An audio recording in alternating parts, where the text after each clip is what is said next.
Alright, so I wanted to go over this video again. This video is 13 years old, but I think it's still extremely relevant to doing the most damage in WoW. I was gonna make a video, but I feel like this is just the pinnacle of how to do the best and most damage you possibly can in World of Warcraft. It's been 13 years, not much has changed too much. So let's go through it. This is by Kripparrian. I think a lot of people know him. This is why I made a hunter. I saw his Blood Queen Lanethel video. I had no idea what the mechanics were. He got bit first. He was doing like a lot more damage, and I just saw those big crits, and I was like, I'm gonna roll a hunter. And ever since, past 10+ years, I've been playing hunter. Hey everybody, Kripparrian here. This video is going to go over the basic skills required to do the maximum DPS The audio, for each class. 13-year-old audio. And it assumes that you know the basics of your class, so it's not going to discuss gears, gems, spells, keybinds, anything like that. The greatest impact to DPS is how you play.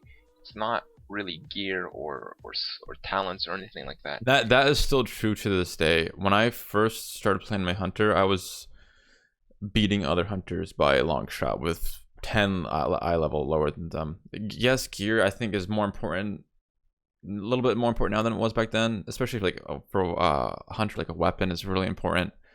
But if you get your rotation down and the other person doesn't get their rotation down, you're just gonna beat them by a long shot. This is evident because when you look at the top damage parses for a particular class, you're gonna see a very large variation. And if gear and talents and all that stuff was what made the best of each class the best, everyone would be at a very similar level, which you can see that is not the case. So firstly, what is 10% DPS? is actually a huge difference. Yeah, that's huge. DPS is maximizing your globals, maximizing the number of spells that you can cast during a given time period during an encounter. And secondly, it's how much damage you can deal with each of those abilities that you use. Maximizing those two factors. I think it's a combination of both. What people get wrong, like if you look at Warcraft logs, if you look at like a parse, for example, it'll have your activity on one of the right hand columns, and that should be like 99.5%. That means you're active that much throughout the fight. If you're like 97 or like 95%, you're missing out on GCDs, you're missing out on the casting spells. Is the key to doing the top DPS. The first thing you need to know when maximizing the amount of spells you can cast, maximizing your globals, is the spell that you're going to use one global or more before you use it. So you're not reacting to what you've already done, you're reacting to what you're going to be doing. In other words, if you're casting something, before that cast finishes, you want to know precisely which spell you're going to be casting after. That's really important. You should never, like, when I'm a demon hunter, I kind of do that because I'm brand new to the Havoc. But like on my hunter, I know I got my rotation down, so it's like there's never any guesswork. You're never like you said, reacting to your rotation. For instance, if I just started casting a steady shot and I see that my aim shot is up 3 seconds from now, I'm going to know ahead of time that I have one steady shot in between this one. His UI was so clean. I'm gonna have that planned out before I'm actually executing it. For the time, his UI was like the best. And know a very general rotation for your class, you're going to want to learn the best way to use those abilities, to press the buttons. Now the worst way to do this is actually clicking the button on your action bar. You don't want to do that. Second worst way of doing it is reacting to a finished cast. So when a cast ends, you notice that it ends and then you start another one. Now what you're doing there is the time difference between one cast and the next is latency plus your reaction time, which are probably both very significant. Another thing, this is probably the most popular way that people use their abilities, is they get a cast bar, and in the cast bar they get a latency bar, and they react to the latency bar. The reason this is also not very good is, although you take account for a lot of the latency, usually the latency is calculated at the beginning of the cast and it'll be different at the end of the cast, which is when you're pressing the next button. So the variation in latency will cause you to lose DPS. Additionally, if you happen to press your key too early or too late, you are going to lose that difference in time. Yeah. The method that's going to result in the best use Spamming. of global cooldowns That's true. is spamming your keys. Now, this is going Spamming. to require Taking your head and just keys that you spam very often, abilities that you yeah, I use recommend very you. often. I just came out with a video on like keybinding, and I recommend you guys use 1 through 5 on your like main abilities because they're really good spam keys, You're like he gonna want says. them in a very good position on your keyboard.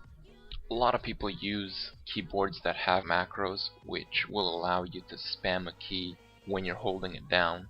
The most popular keyboard with this function is probably the Logitech G15. Those of you that don't have access to keyboards such as these, your best option That'd be nice. is to I don't have that. mash keys. And if you're successful, this is what I just have sound arthritis after 10 years. Yeah. Sound what very you're based doing on with the this amount of method caffeine in is your you're system. in Yeah. advance accounting for Pretty any much. error that you will make. Want to get better at WoW? Start drinking 400 milligrams of coffee 3 times a day. Reacting to anything, and usually this error is a lot greater than people will like to admit. So this is the best way to do it. Another tip I have Destroy is your keyboard. whatever your most pressed key is. For a hunter, it would be steady shot. I recommend. I still have steady shot on my scroll wheel after this much time. It's just set in my brain. You, in addition to binding a key to that ability, binding it to your scroll up and scroll down on your mouse. So you could be spamming 2 keys at the same time for the same abilities for maximum spammage.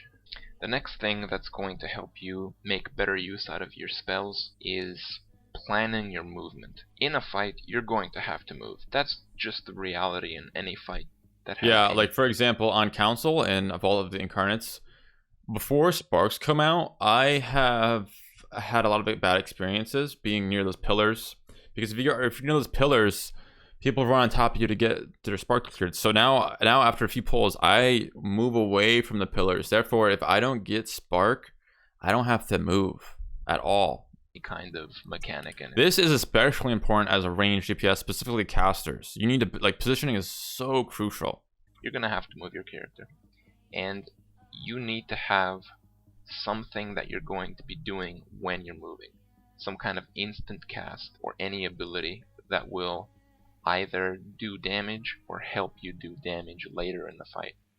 For example, on a hunter, you'd have instant shots like arcane shot, aim shot, whatever, and all classes have something that you could use. Let's say on a warlock, you can always use a life tap to gain some mana back, so you wouldn't have to later in the fight. This is true to this day, I'm pretty sure. I think pretty much most classes, even like melee DPS, usually have like 1 or 2 like ranged abilities. Like Demon Hunter has like Throw Glaive, for example, and they have really fast movement as well. So I think this is still holds up to this day. Thus increasing your overall DPS. If you combine these skills which allow you to get more spells off, and you do them very well, you're going to see a substantial increase in your DPS. I've seen boss fights where one hunter would get off 30 or 40 more global cooldowns in a 9-minute fight huge than another one. Yeah, 30 to 40 more GCDs than other people. That is huge. I'm actually gonna pull up a log while we watch this. I'm actually curious as to some examples we can go over for my personal experience. And such differences are not as uncommon as you think. The next step to increasing your DPS is maximizing the damage that each of those casts will do. The best way to do this is stacking your cooldowns. If you have 2 separate cooldowns, one which increases your damage by 10%, for example, and another that increases your attack speed by 10%, if you overlap these 2 abilities, you'll be doing 10% more damage while attacking 10% faster. So they're going to have an effect that's going to... This is a video that really helped my damage out. I used to not do that. I used to just use 1 cooldown, and the next one, and it just, like, they multiply up each other, so you just do so much more damage. Like, when Bloodlust happens on the pull, I have True Shot, Berserking, my Trinket, a DPS potion, and Bloodlust. A huge haste buff. On top of a flask, food, you know, it's like the 7 buffs. Obviously, those are duration wise, but that's huge, and they're all multiplying up each other. That's why on like AoE packs, I'm doing like 300k damage and like a Mythic Plus right up to start, or like on Council. So I have all those huge buffs going off. You're gonna end up doing more damage using these abilities together rather than using them separately. Now, a lot of people know this, and what they do is they first get these bars that will show trinket procs or other talent procs, and they will react to these abilities going off. But what they're actually doing is they're losing the first couple seconds of these procs, and the best way to gain these seconds back is having add-ons that monitor your internal cooldowns. I use an add-on called Heatsink, and Heatsink will track the internal cooldowns of my trinkets when they go off. When the internal cooldown is about to finish, the trinket is usually going to proc very soon. So if I preemptively use my rapid fire, which increases my attack speed, my trinket will go off during the rapid fire, and instead of... I think trinkets are a little different nowadays than what they used to be. A lot of times in Wrath, it would just be like a buff, and it would be on a cooldown. So like you could get this buff, and then after it falls off, it can't activate for another 45 seconds or a minute or something. I mean, you could find that on a website. And then usually after a few attacks, after that 45 seconds, it would just go off again. So you could kind of tell when you would get that buff. Nowadays, I feel like trinkets are more passive in terms of like, oh, this every now and then you just throw out a lightning bolt that does AoE damage, for example, or it's on use. So I think this doesn't apply as much as it used to. But this used to be so important as well, just to know when to use your cooldowns. I'd have the entire 10 seconds. You're also going to want to be aware of how long the fight is going to last. You should have a good estimate before you do an encounter, and you need to be aware. That's important too. Things in that way you can time your cooldowns. After like a few pulls, a few weeks of the raid, you should know when to pop your cooldowns, how many cooldown phases you can get. Like on Aeronog, I can usually get 2 to 3 true shots depending on the group, and I can get again, if that's on Mythic, I can usually get 2 potions as well. That's why I use my potion at the start and then the potion at the end with my second or third phase of cooldowns. And then you want to know when to time them too. Like I use my first cooldowns on the pull on Aeronog, and then I'll use one on True Shot and a volley, you know, on one of the ad phases, and then I'll save that last huge cooldown phase with, you know, I have my trinket up again, I have berserking up again, I have True Shot, I have volley. I'll use that like on one of the last ad phases, or on the last ad phase, and you just have huge damage there. In a fight that are gonna give you additional damage benefits, such as Ice Howl getting stunned in the Northern Beast encounter. You're gonna want to have your cooldowns available at that point. Yeah. So you could have. I don't think any boss has this in the raid, but for example, Sludge Fist in Shadowlands, when he crashed into the pillar, that's when you wanted to pop Bloodlust, pop all your cooldowns. I didn't pull any of my cooldowns at the start. I don't think anybody did, at least on Mythic. We all popped our cooldowns as soon as Blood Fist, or Sludge Fist, whatever, crashed into a pillar, because he took so much more damage. So like as a hunter, you're just like critting for crazy. Fire Mages in that fight were crazy. They were just like show up at the meter, and then they would just go crazy far ahead. An additional multiplier on your abilities. Also, you should have a set of cooldowns available for when Bloodlust is cast. And you're going to want to save your longer cooldowns as well as your potion for the Bloodlust. You're going to want to stack all these abilities on top of your trinkets proccing as well. Yeah, definitely overlapping cooldowns. Overlapping cooldowns, I think, is the biggest thing you can get out of this video. Overlapping cooldowns is huge. In a fight like, let's say, Jaraxxus, which is a 4-minute fight in which we Bloodlust on the second Mistress portal at about the 2-minute mark, I would use Rapid Fire at the beginning, because both my trinkets at the beginning of the fight will be off internal cooldown. I'll use Readiness right off the bat, because I want Readiness to provide the last rapid fire in the last minute of the fight for me, and I would save my second rapid fire for the Bloodlust, as well as stacking Call of the Wild, a potion, all on top of trinkets that are about to proc. At the 3-minute mark, when Readiness comes back up, I'd want to use Readiness so I could get an additional kill shot and then stack it on top of my cooldowns. When you stack your cooldowns on top of your trinkets in this manner, you will see that each ability that you use will have an increased average damage than if you would just use them arbitrarily. A lot of these skills that I've gone over are going to require a lot of practice. Yeah, but especially if you're learning a new spec. If you're just learning any spec, it takes a while. What's more important than anything is that you are self-motivated to do more DPS than you have the previous week. You're going to find a lot of little things in an encounter which are going to allow you to do more damage. Things like learning to DPS 2 targets, 3 targets, 4 targets. It's all going to be different. Using different kinds of potions, pre-potting, using things like the Headless Horseman's blade. Everything, like once you get good at your rotation, you're going to pick up on so many other things that you usually don't see. And now I want to show you an example. For my personal example. So this was like a month ago, almost a month ago. And this was on a normal Pug, Dathia, and we'll take a look at this log. So this is me right here.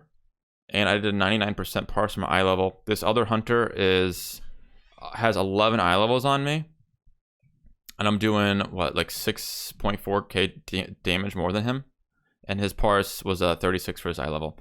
Now, what's one of the differences here? Like if you look at our rotation, like our rotation is pretty similar. Our damage cooldowns are the same. For some reason, his kill shot is not. Is he not kill shotting? He only has 4 kill shots, so his rotation actually might be. His rotation is actually a little off. But not only is his rotation off, I just did all the math. I did 170 global cooldowns. I had all these casts up, it's 170. His is only 150. That's 20 more casts throughout a 3-minute fight.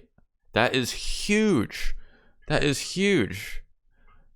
So definitely, guys, definitely look at this video. Definitely like take this into consideration next time you're trying to learn a new spec. You're trying to do more damage each different week. It's going to help you guys out a lot. I know a lot of this is basic information now. I think the average WoW player is infinitely better than the average WoW player 13 years ago. But this information, even though it's basic, it still holds up to this day. That's why I wanted to create a video of it. It's a legendary video. I mean, it's got 1.3 million views. So definitely give it a thumbs up. This video is awesome. And I'll see you guys next time. I hope this video helps you out. If it does, comment, like, subscribe. Peace.